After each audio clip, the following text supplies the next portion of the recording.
Explicit content is found in this episode.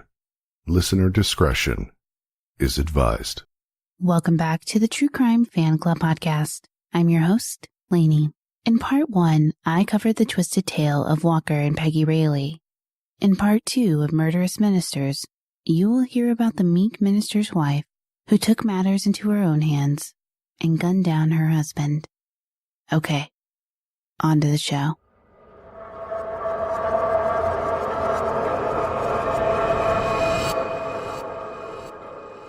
Congregants gathered together to worship with their minister Matthew Winkler on March 22, 2006.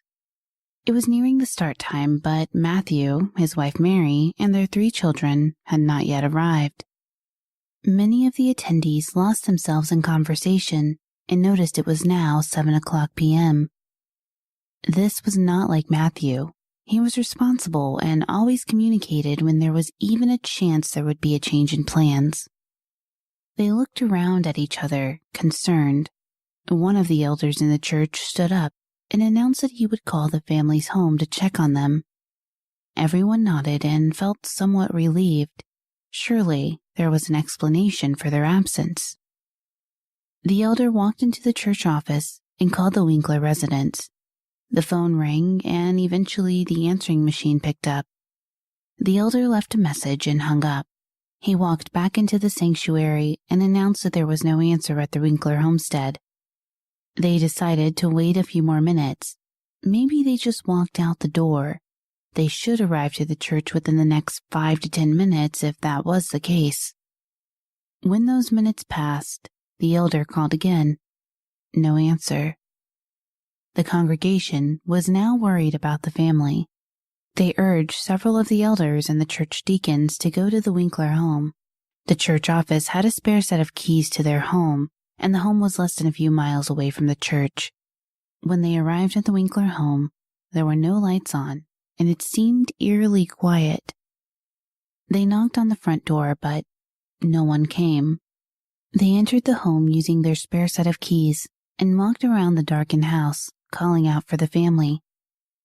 Randy Smith, the church elder who led the group to the Winkler home, entered the master bedroom. As he walked further into the room, he saw something out of the corner of his eye. He turned his body to face what caught his attention. It took him several seconds to register what he was looking at. Matthew Winkler was lying on his back, the sheets and blankets that he had likely curled up in that night crumpled around his stiff body. He was still in his pajamas, which told Randy that Matthew had been in this position for several hours, maybe even a day. He called for Dr. Drew Eason, who was among the church elders searching for the Winkler family. Dr. Eason, who was searching the other side of the house, quickly ran over to the master bedroom. He saw Randy crouched down over Matthew Winkler's body. He felt for a pulse, but Matthew's heart had stopped over 12 hours before. Dr. Eason contacted 911 and informed them that there had been a murder at the home of Matthew Winkler and that his wife and 3 daughters were missing from the home. Selmer, Tennessee police issued an Amber Alert for Mary Winkler and the children. When detectives and police arrived, they found Matthew with blood and foam coming out of his mouth and nose. Pictures of the crime scene show a bloody spot on the bed, presumably where Matthew was sleeping before he was shot in the back. The news about the murder of Matthew Winkler, the young and enthusiastic minister with a picture-perfect family, spread quickly through the small town of Selmer, Tennessee. Selmer is in the southwestern part of the Volunteer State. As the police arrived and secured the crime scene, a crowd gathered around the house. Many questioned the church elders about what they saw. Detectives on the scene questioned the elders about the events that led them to the Winkler house that evening. They realized that they had not seen or heard from the Winklers since Tuesday, March 21st.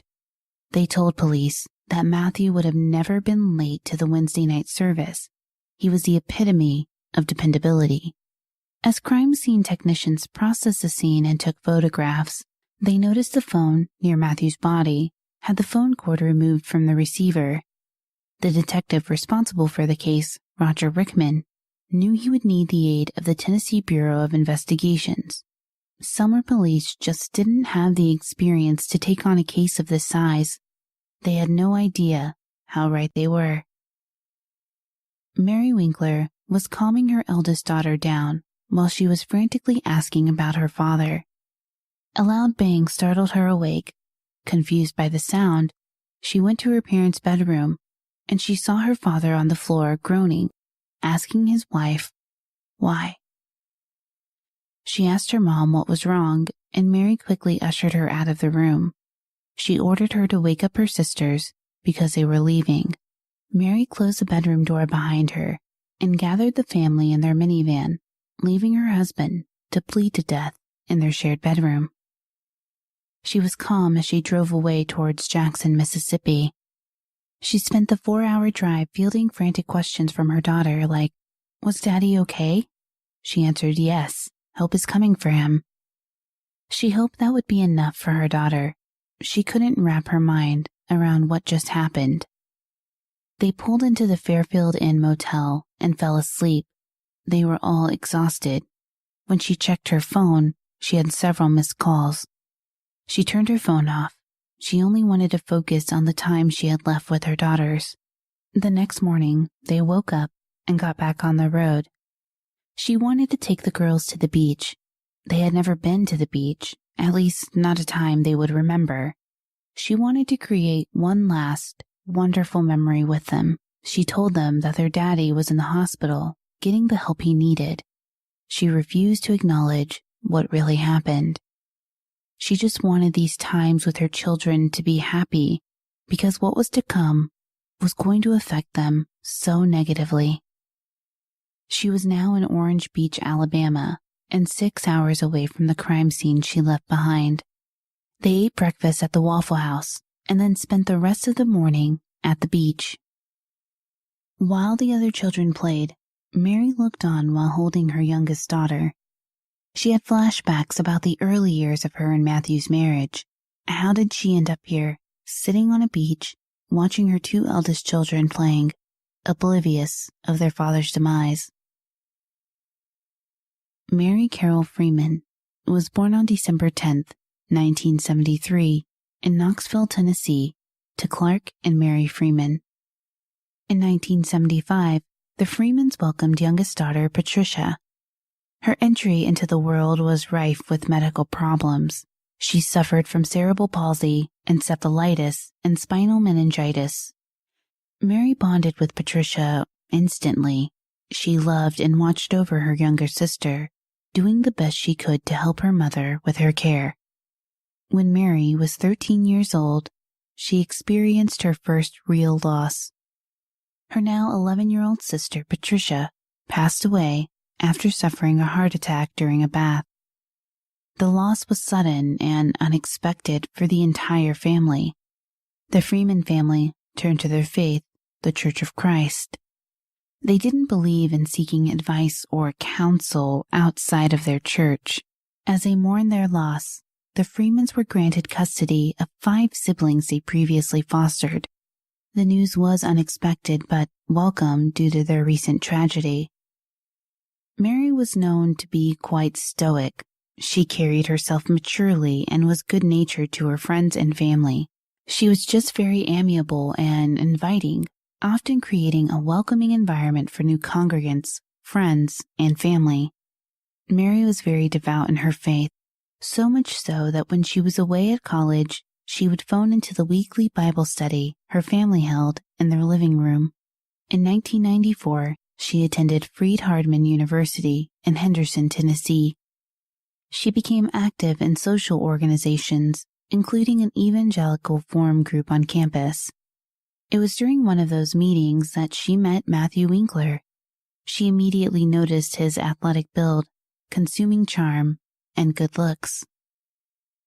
Matthew Winkler was born on November 21, 1974, in Fort Worth, Texas, to Dan and Diane Winkler. To say that Matthew was born into the Church of Christ is an understatement. His grandfather, Wendell Winkler, was a well-known third-generation minister who authored several books about how to live within the Church of Christ faith. An interesting fact to note about the Church of Christ: is that each church is independent of each other.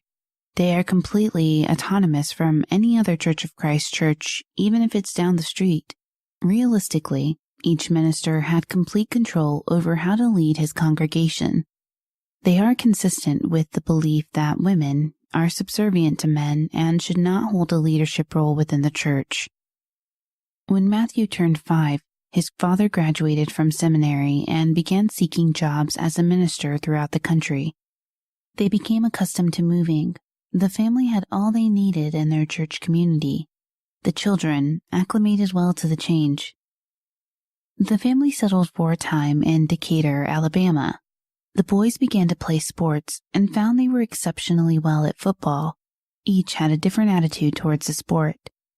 Matthew was the most competitive and passionate about excelling in everything he did.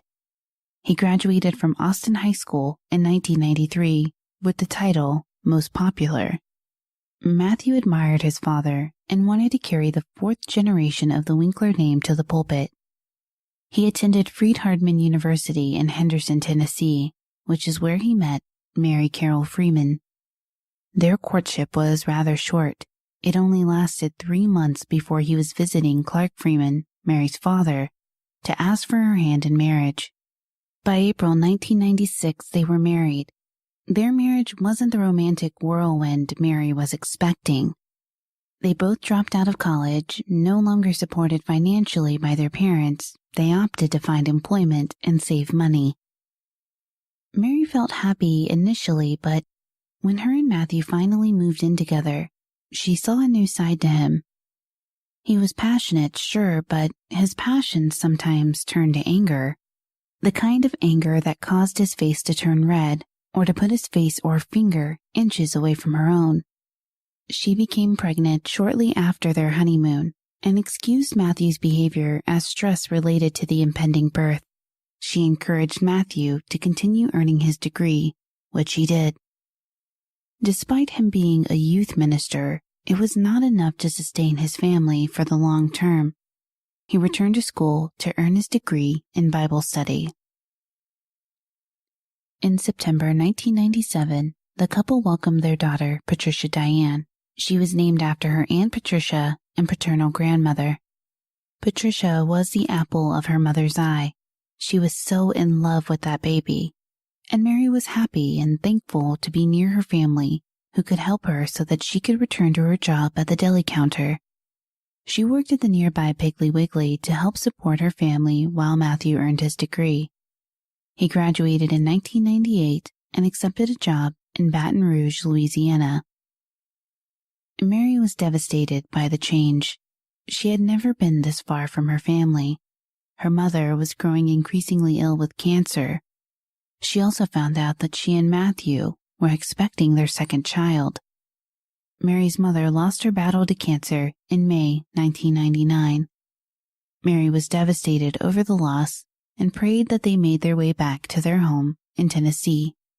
In June 1999, Matthew accepted the youth minister position at a Church of Christ in Nashville. The adopted Freeman siblings visited their sister. They shared openly that they wished they saw more of Mary, but Matthew refused their request because she was no longer their sister. She was his wife and a mother to the girls. She had responsibilities at home, responsibilities that did not include a relationship with her siblings. After Mary Alice, the couple's second daughter, was born on July 13, 1999, Mary experienced postpartum depression. She had no resources to turn to because she believed that her faith demanded she not seek help from secular professionals. She didn't want to seek guidance from a senior minister because there might be inklings of all not being well in the Winkler home. She didn't want to do anything that would impede Matthew's career. Instead, Mary retreated into herself. The once vibrant, self-assured, and welcoming young girl was now a quiet introvert. She quietly stood by her husband as he aimed to climb the ranks in the church. The yelling and berating from Matthew didn't let up, so Mary tried to stay out of the way as much as possible.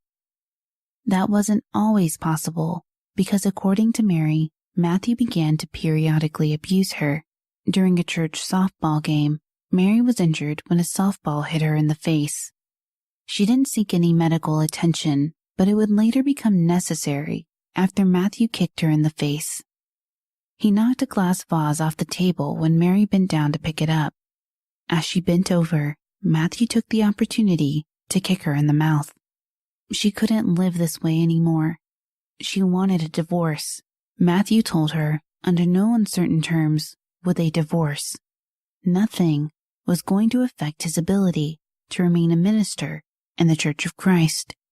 The church has a rule that ministers are not permitted to maintain their title if they divorce their spouse. Mary didn't know what to do except continue living her life with Matthew. He continued his abusive vitriol, criticizing Mary's hair, her weight, anything he could think of to hurt her. It's important to note that there are two sides to every story. Unfortunately, Matthew is no longer able to offer his accounts of these incidents. Many people who worked with him closely would corroborate Mary's statements regarding Matthew's overbearing demeanor and the condescending tone he had with her. Some co-workers overheard him telling Mary that she didn't need to eat her portion of the lunch she brought to his office. Any self-esteem she had was now depleted, and she was now subjected to wearing wigs and high-heel stilettos during sex. She protested with Matthew, saying she did not like to engage in the sexual acts he enjoyed. Matthew promised that he would not engage in those acts, but he always found a way to break that promise in the throes of passion. The wig and heels were a compromise. If Matthew promised not to have anal sex with her, she would wear what he asked. The negotiations were only to placate Mary. Matthew was going to have his way with his wife, simply because he could. Mary picked up a smoking habit to combat the nervousness she seemed to always feel when she was at home. By 2004, Mary found out that she was pregnant. Unfortunately, she suffered a miscarriage. It was a painful trauma, but Mary stifled her feelings like she had done so many times before. She was hoping things would turn around in her marriage, and that she and Matthew could find their way back to the way they used to feel about each other. Finances were always tight in the Winkler household. Mary stopped working to take care of her daughters full time, and Matthew made a very small salary as a youth minister. He and Mary filled out Publishers Clearinghouse sweepstake forms in the hopes that they would hit it big. Matthew had expected to be promoted to pulpit minister, but was overlooked for the promotion. He was so upset after hearing the news that he decided he would move on from that church. He was on the hunt for a new position. No more youth minister positions. This time, he was going to be in charge of his own congregation. Late in 2004, Mary found herself pregnant again. She was thrilled to be welcoming a new life into the world, but Matthew was preoccupied with the gender of the baby. Thus far, he had no boys. Mary internalized Matthew's disappointment once finding out that their youngest child was going to be a girl. She apologized to him, but despite them both having the rational sense that neither one of them could control the gender of their child, Matthew did not accept her apology. January 2005 brought a new opportunity for Matthew. He accepted a position as pulpit minister at the 4th Street Church of Christ in Selmer, Tennessee. The family picked up and moved to Selmer, and Mary settled into a routine. This pregnancy was harder than her first two, but she persevered.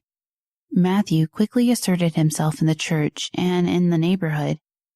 The Winklers acclimated to their new life quickly, and by March 2005, Mary had given birth to their third daughter, Brianna. She was born prematurely and had to be hospitalized until it was safe enough for her to come home. When Brianna finally came home, Mary had to figure out how to balance being a mother to 3. Matthew's expectations for her never changed despite her depleted energy or her moods changing because of her postpartum depression. The odd thing about their relationship is that Matthew and Mary did share tender moments with each other. Some congregants noticed how the two looked at each other with love. If Mary was cold, Matthew would wrap his coat around her shoulders. Those who saw them during these good moments were shocked by the news of Matthew's death. What signs did they miss? To the others who saw Mary retreat into herself whenever Matthew entered the room, they began to understand how Matthew's death came about. One incident that was mentioned many times in media reports occurred with neighbors Sharon and David Everett. The Everetts were the proud owners of a 15-year-old Rottweiler named Molly. She was docile, friendly, and loved children. While the Everett's son was outside playing with Molly, Matthew approached. He told the child that if Molly ever entered his yard, he would shoot and kill her. Molly barked at Matthew, possibly sensing the child's fear. He walked back to his yard and resumed playing with Patricia. Sharon returned to her son, and he told his mother about Matthew's threat. She was surprised to hear a preacher had said such a thing to a child. She figured her son must have misunderstood and walked over to the Winkler house to clear it up. She told Matthew that her son was upset by his statement, but that he likely misunderstood what he said. Matthew said that no, he was very clear. If Molly entered his yard, he would shoot and kill her. She assured Matthew that Molly was protective, but that she would never purposefully attack. Matthew again reiterated his statement, and the conversation ended. She could tell during that conversation that Mary was embarrassed by Matthew's conduct that day. Incidents like this would periodically occur from 2005 until Matthew's death in 2006. The truth is, some people liked Matthew and some didn't. The years of their marriage flashed so quickly in her mind's eye. She tried not to relive the events of the previous night, but the vivid images just raced in her head. She couldn't weave the flashbacks together enough to make sense. Part of her didn't want to remember. I mentioned earlier in the show that Matthew and Mary had experienced some financial difficulties in their marriage. Mary tried to stabilize their finances by earning her degree in education. Unfortunately for the Winklers, they fell for the Nigerian check scam and sweepstakes submissions. According to fraudguides.com, the scam works like this. You get a letter or email from someone claiming he or she has a business selling some product over the internet. A significant amount of money they need help spiriting out of their country or a charitable organization that needs to accept donations. You're told that you'll be sent a check to pay for the items you're selling, or you'll be asked to deposit money in your account, then wire them their share while you keep the rest. The key is that the deal sounds very lucrative for you, so enticing that you won't spend too much time thinking about it. And that's exactly what happened to the Winklers. Mary opened a bank account in her own name to deposit checks she received from a lottery scam they fell for. In total, she deposited $15,000, withdrew $500 of that, and tried to shift some of the money to their joint banking account. She started her first day as a substitute teacher in complete turmoil. The banks kept calling her throughout the day, accusing her of check kiting, which is a form of money laundering. Mary assured the bank that she would fix the issue, but was likely trying to find a way to tell Matthew. She didn't know what to do when the bank finally informed her that Matthew would need to be present to resolve the issue since he was on the joint account. When Mary returned home, she listened to Matthew's rants about the church administration and their financial woes. She explained the situation at the bank, and Matthew told her that he needed to stay out of it. He was a minister and could not be associated with her bad bookkeeping. She needed to figure it out. Mary was restless the entire evening. She had done something illegal, and the issue needed a resolution quickly. Why was Matthew so difficult to talk to? Didn't he realize that if Mary got in trouble, it would be a reflection on him? She fed the kids a dinner of Pizza Hut and watched Chicken Little. After putting the kids to sleep, she spent the night tossing and turning in her bed. On April 22, 2006, she was woken up by her alarm clock, but was still in a hazy fog. She turned it off and could faintly hear baby Brianna crying in the background. She stretched some, but was met with a kick to her bottom that pushed her out of the bed. Matthew ordered her to quiet the baby. Frustrated by the disturbance and Mary's lack of speed, he got out of bed and went to Brianna's room. He placed his hand over her mouth and nose to stop her from crying. Mary rushed in the room, aware of his method of quieting the child down. He had done this with all of the kids. "Matthew, you can't do that to her. She has breathing problems." Matthew was unaffected by Mary's demands. He slammed his hand on the doorframe and went back to bed. The noise didn't startle or awake the other children. Mary changed and soothed Brianna, placing her back into the crib to fall asleep. She was still anxious from the night before, and him doing this to Brianna just sent her over the edge. He had to stop being so cruel to his own family. He never listened, and she needed to find a way to make him listen. She retrieved his shotgun from their shared closet. She unsteadily stood on top of the throw pillows that were discarded when they got into bed the night before. "Matthew, I need you to talk to me." She pointed the shotgun towards the groggy man's back. She doesn't remember how or why it happened, but the gun just went off and several pellet shots landed in Matthew's back. The force caused him to roll out of bed and onto the floor. He cried out in pain, and Mary ran over to him. She saw blood coming out of his mouth and wiped it away with the sheet that encased his body. "Why?" he struggled to ask as she crouched over him.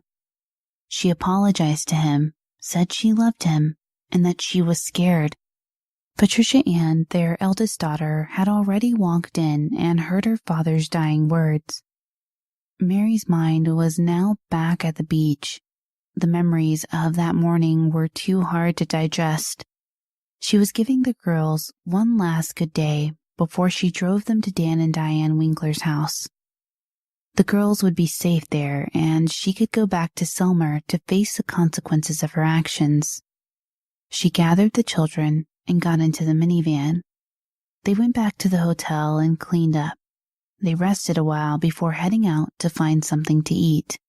As Mary was driving, she made an illegal U-turn in front of a patrol officer.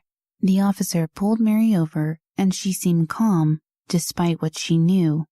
When the officer ran her plates, he discovered that the vehicle and its occupants were the subject of an Amber Alert issued the day before. The officer asked Mary to step out of the vehicle so he could search it. That was when he discovered the shotgun in the trunk. He took Mary and the children into custody. Detectives from Tennessee drove over 6 hours to question Mary Winkler. She struggled to admit her role in the death of her husband. She first wanted to ensure that the girls were safely with Matthew's parents. When his parents arrived at the police station, they were informed that Mary was a person of interest in the death of Matthew. They couldn't believe what they were told, but they did hug Mary goodbye before leaving with the girls. Mary didn't fight extradition and agreed to return to Tennessee to face the music. Detectives kept trying to find out why Mary had shot her husband, but Mary only muttered a few sentences here and there. She did admit to her role, but could not entirely explain the events as they transpired. She mentioned Matthew's berating, but would also say she didn't want his reputation or image to be smeared by the news media. Here's a small clip of her interrogation. But we need to know why, Mary. Why'd you shoot him? I love you dearly. But gosh, he could just nail me in the ground. Just took it like a mouse. He would knock your self-esteem down? No. Just chewing whatever. And that's the problem. I have nerve now, and I have self-esteem. And so my ugly came out. No matter what, in the end, I don't want him smeared. When Mary arrived in Selmer, Tennessee, she had an attorney waiting for her thanks to her cousin. His name was Steve Faris. He was a high-powered defense attorney in Mississippi. He agreed to take on Mary's case pro bono after meeting with her in the jail. He added attorney Leslie Ballin to the team, and they were ready to fight for Mary Winkler's freedom. The news media quickly descended upon the small town to find out what caused Mary Winkler to kill her husband.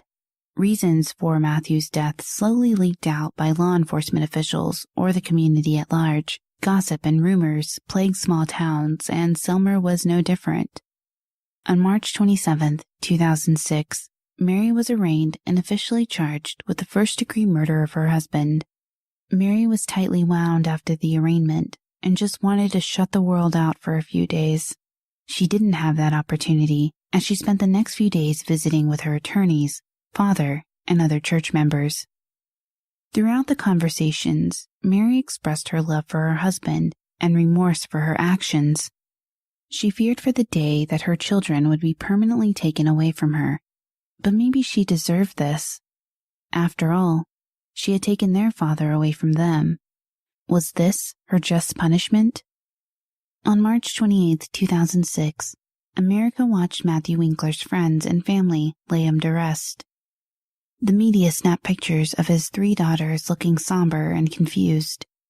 No one in attendance gave statements to the media that hounded them as they exited the church. Mary was allowed to say her final goodbye to Matthew the following day. She would spend the rest of 2006 behind bars, preparing for her trial. She received a psychological evaluation, and the psychologist determined that Mary had some mental health issues that she attempted to cover up during their session together. Eventually, Mary's diagnosis is that she suffers from PTSD and minor depression. The PTSD she suffers from likely caused episodes of disassociation, which could explain why Mary had trouble remembering exactly what happened the morning of Matthew's murder. Mary's trial was set for October 2006, but in June of 2006, her attorneys requested a bond hearing. The prosecution contested the request due to the severity of the charge as well as the possibility that Mary may harm her daughters. Their argument was that Mary had already proven she was willing to fire a weapon and carry that weapon with her while her daughters were in close proximity. Her defense countered that Mary had an opportunity to bail herself out in March but did not, and she would never harm her daughters. Otherwise, she would have taken the opportunity when she was on the road. She also waived extradition and a preliminary hearing. This was all done in good faith to the court. On July 7, 2006, the judge in Mary's case, Judge Weber McGraw, ruled in favor of the defense and granted a $750,000 bond for Mary Winkler. She was able to post bond after a few weeks and was free until her trial began. She went to the home she shared with Matthew to retrieve some clothing and other items. It was surreal to be back where so much joy, pain, and tragedy occurred. After gathering her things, Mary went to the home of Rudy and Cathy Thompson. The Thompsons were congregants of the 4th Street Church who agreed to let Mary live with them during her bond hearing. She would grow accustomed to staying in her room and going to work at the dry cleaners she used to patron. She tried to return to her church home, but it was marred with those who welcomed her and those who openly shunned her. She reunited with her estranged siblings and began to follow a normal routine, a routine that couldn't include the girls, at least for now. All 3 of the children remained in the care of Matthew's parents, and Mary had not seen them in over 3 months. All 3 of the children remained in the care of Matthew's parents, and Mary had not seen them in over 3 months. She was nervous but excited to have visits with them. The girls received her well, and they spent the majority of their visitation playing and talking. According to the girls, Mary had told them that she had nothing to do with their father's death. When the girls excitedly shared the news with their grandparents, they were taken aback. The Winklers knew Mary had confessed to shooting their son. Why would she say this? Soon after the visits with the girls, the Freeman family smeared Matthew's name in the press. Clark Freeman was the most vocal, supported by Mary's attorney, Steve Farese. The Winklers no longer wished for Mary to have visits with her daughters, so they requested full and immediate custody of the children. It was clear they were acting out of anger and hurt over the comments made about Matthew being controlling, abusive, and cruel to Mary. The trial that was to begin in October 2006 was postponed until February 2007. Mary celebrated the new year at a local bar. She was approached by a resident who asked if she was the woman who killed her husband. Mary jokingly said, "Yes, do you want to be next?" and made her way to the bar to smoke. The resident was shocked by the exchange and proceeded to take pictures of Mary at the bar. She is seen smoking and smiling with an open bottle of beer next to her. The bartender confirmed to the media that she had been in the bar over the past few months, hanging out with friends and to celebrate her birthday. Those who supported Mary believed she was being her authentic self. The woman who had been so controlled by her husband was now living life on her own terms.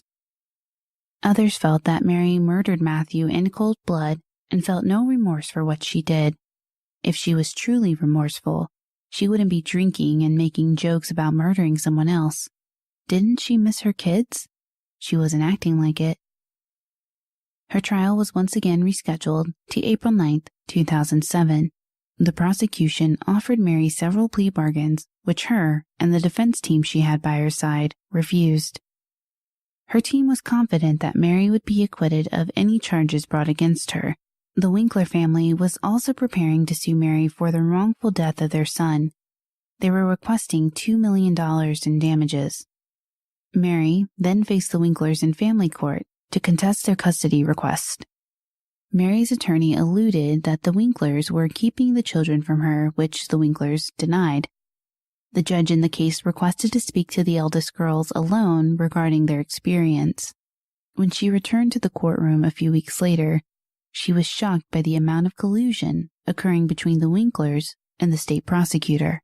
Patricia revealed that her grandparents frequently discussed their mother, saying that she was bad, and often shared details of the court cases Mary was involved in.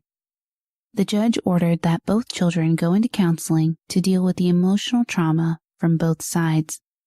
Despite the girls' testimony, the Winklers were granted temporary physical custody of all three children. The following week, on April 9th, 2007, over a year after the death of her husband, Mary Winkler's jury selection began.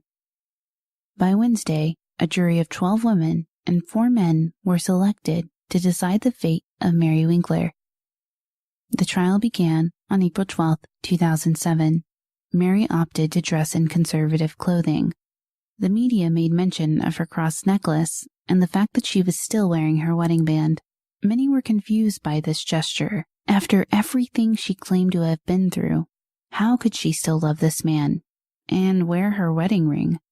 Prosecutor Walt Freeland argued that Mary intentionally killed Matthew Winkler to hide the check scheme that she took a greedy part in. Instead of Mary falling victim to the scheme, she instead took the phony checks and deposited them into her account. The next step, if the person had indeed fallen victim to the scheme, would be to wire some money back to the requester. Mary never wired the money. She just deposited it in her account and withdrew money she knew was never really there. They attempted to paint Mary as a manipulative woman who masterminded the death of Matthew Winkler with cold precision to avoid having him find out that their joint account was delinquent $5,000. Mary Winkler premeditatedly, unlawfully, and intentionally killed Matthew Winkler, a man that did not deserve to die.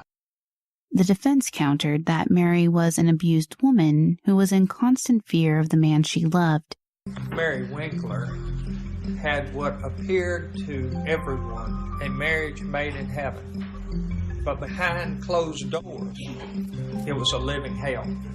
She had requested a divorce, but Matthew would never allow it. I had asked Matthew to have a divorce, and he absolutely denied it. That would not be allowed. Now, despite all she had been through, her children were being used against her. Further, Matthew insisted that she enter sweepstakes, and when Mary received the check, he insisted that she deposit the check into their accounts so they could take care of some bills. Each side brought various witnesses to support their respective cases. The saddest and most touching testimony came from Mary and Matthew's eldest daughter, Patricia.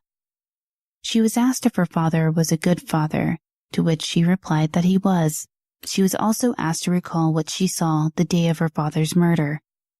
Her testimony was brief and tearful. Mary testified in her own defense, and some claims were made that shocked those in attendance. Her defense attorney handed Mary a bag and asked her to remove the contents. She pulled out the first item, a brown wig. Her attorney asked her to identify the item, which she did. The second item she pulled out was a stiletto heel, one that is often attributed as a stripper heel. Again, she was asked to identify the item. The kind of shoe that you would wear to church? No, sir. Where'd you get that wig, Mary? From Matthew. Why was that shoe bought, Mary? Matthew wanted me to wear it. To dress up. Dress up for what purpose? Sex. She also revealed that she was forced to take pornographic photos and engage in anal sex. He just wanted to have sex with my bottom. Did it hurt you? Yes, sir. What were you told when you expressed your concern? He said okay, but then he would do it again. What was his answer for if it did hurt you? They have surgery and they can fix it. It's just so bad and I just want it out. This confirmed what was found in evidence. Matthew had hundreds of pornographic videos and photos, including those of Mary, on the home computer. Mary also recounted the instances of physical, emotional, and verbal abuse by Matthew. She did her best to recall the events leading up to Matthew's death and how he had, in her words, suffocated Brianna. She was cross-examined by the prosecutor, who attempted to dismantle all of her statements. What did Matthew Winkler do to deserve to die? Nothing. Nobody made that decision. Matthew Winkler, in fact, did not deserve to die, did he? No. So what was it that led you into the position of accidentally shooting Matthew Winkler? I just wanted to talk to him. It wasn't an accident, was it? Yes, sir. You just wanted to talk to him and he wouldn't listen. So you shot him in the middle of the back while he was asleep. Now, has that memory come back to you, Miss Winkler? No, sir. Final arguments were made on April 18, 2007, with both sides reiterating that Mary was either malicious or abused. The jury was then released to determine their verdict. 8 hours later, they informed the court that they had reached a decision. At 5:25 on April 18, 2007, Mary Winkler faced the jury who would determine her fate, and if she would ever get to be a mother to her children again. The jury had the option to select first-degree murder or manslaughter. We, the jury, find the defendant, Mary C. Winkler, guilty of voluntary manslaughter. Mary remained stoic and did not show any signs of glee during the verdict. Matthew's family teetered between confusion and anger. The courtroom was mostly silent. Mary remained out on bond to await sentencing. She also resumed a relationship she began in February 2007 with a man named Daryl Pillow, who she met through her employers. She returned to court to face her sentencing and was sentenced to 210 days of confinement with credit for time served, and she had the option to serve 60 of those days in a psychiatric facility. When all was said and done, Mary would only have to serve less than a week in jail for the murder of her husband.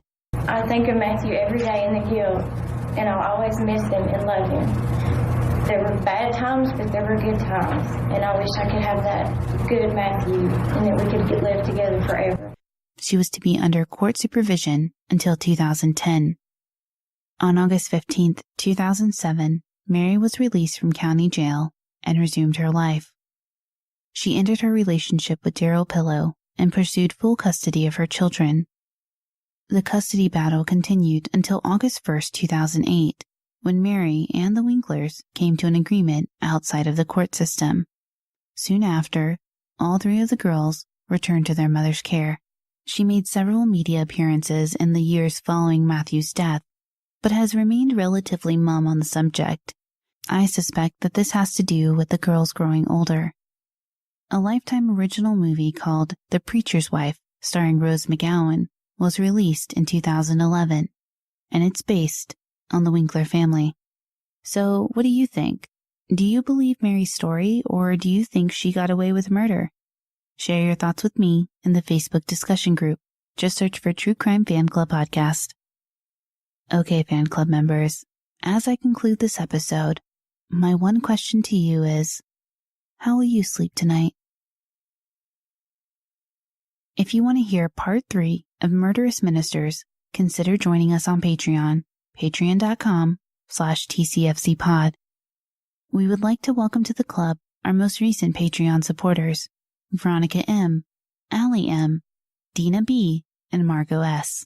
Thank you for listening. If you enjoyed this episode, please be sure to leave us a positive review on Apple Podcasts or your podcast player of choice. It really does help us out. You can find us on most social media platforms, Twitter @TCFCpod, Facebook.com/TCFCpodcast. You can also find us on Instagram, TCFC_podcast. And of course, our website is truecrimefanclub.com. If you have an episode request, send us an email, tcfcpod@gmail.com. Music for the show was provided by We Talk of Dreams, who created custom music just for us. Check him out on Twitter @WeTalkOfDreams or WeTalkOfDreams.com. Content editing for this episode was provided by Brittany Martinez. Audio engineering was provided by Ches Gray, who manages Ches Gray Music. Content warning at the top of the show was provided by Tyler Allen, host of the Minds of Madness podcast.